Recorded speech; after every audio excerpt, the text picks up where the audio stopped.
we got some Steelers breaking news. We have an actual signing, an actual move, an actual transaction to react to here. Who would have thought? It's about damn time. So who exactly did we sign? Well, his name is Donald Parham Jr., tight end. He's 6'8", 240, so another big-bodied tight end in the room. Pair him with Darnell Washington. That's kind of exciting, but we got to figure out a way to utilize him and Darnell properly if Donald Parham makes the team, because I'm going to be honest, he's already spent 4 years in the league. This last year, he was just chilling on the Broncos practice squad. But before that, from 2020 to 2023, 4 seasons with the Chargers, and really didn't do too much of anything. Like, he's one of those guys that, if you're familiar with Madden, like, he's a way more exciting Madden player because he's 6'8". Like, I think there was one of these Maddens recently. It was was it Madden 24 or 23? He was a card that dropped in Ultimate Team early on in the season, and a lot of people were using him. A lot of people were glitching with him. He was just OP. So, like, he's a good Madden player. He's, like, one of those trendy names that if you're familiar with Madden, like, this is going to make some headlines, but I almost compare it to us signing Quez Watkins last year. Quez Watkins, Madden, he's, like, a good Madden player because of the speed, but in real life, it's not really translated all the way.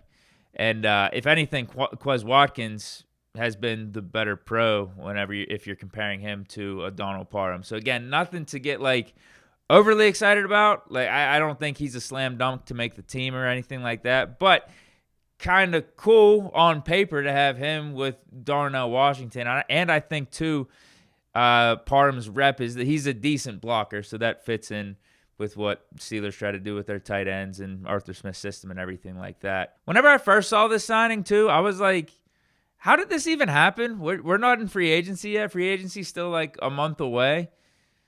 But from what I read is, since he was on like Denver's practice squad last year, he had the option to sign a futures contract, and he didn't. So he's out there in free agency. The Steelers, anyone could have signed him, and it just so happens that the Steelers did. They thought he could be a useful piece for our team in this upcoming offseason, OTAs and training camp, and has a chance to be a part of the 53. And currently our tight end room, it is Freiermuth, Darnell, Parham, and Hayward. Michael Pruitt, potentially the odd man out. I don't think this signing stops us from bringing back a Pruitt, especially with his connection to Arthur Smith and, how many Arthur Smith offenses he's been a part of, going from Tennessee to Atlanta and now to Pittsburgh, and how much we unfortunately utilized Pruitt last year. How many snaps was he getting?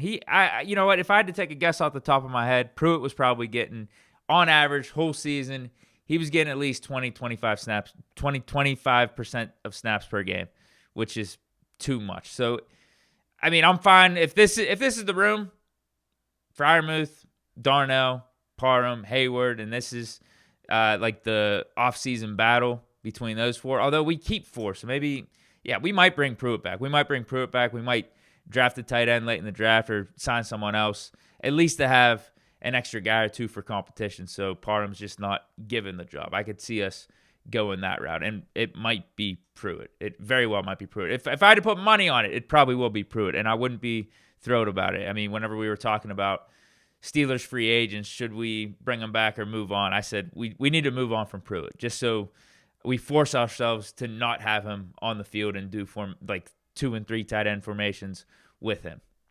Like, we gotta start getting a little bit more innovative. We gotta get more weapons out there that are threats in the passing game and threats to actually beat defenders one-on-one. So again, it's nothing to get overly excited about. But it's real news. It's a real transaction. So there's that. Low risk, high reward, potential medium to high reward.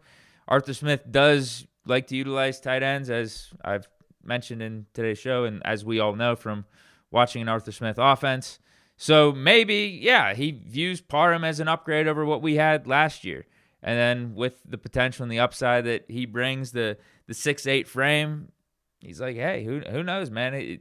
He has certain qualities that you can't get out of other tight ends like a Michael Pruitt or even a Connor Hayward here. So, what could this look like? Pairing him with a Darnell Washington. Or is he competition with Darnell Washington? We're only going to keep one 6'8" tight end. Maybe that's another way to look at it. I would prefer keeping Darnell because I feel like we've been underutilizing Darnell to begin with.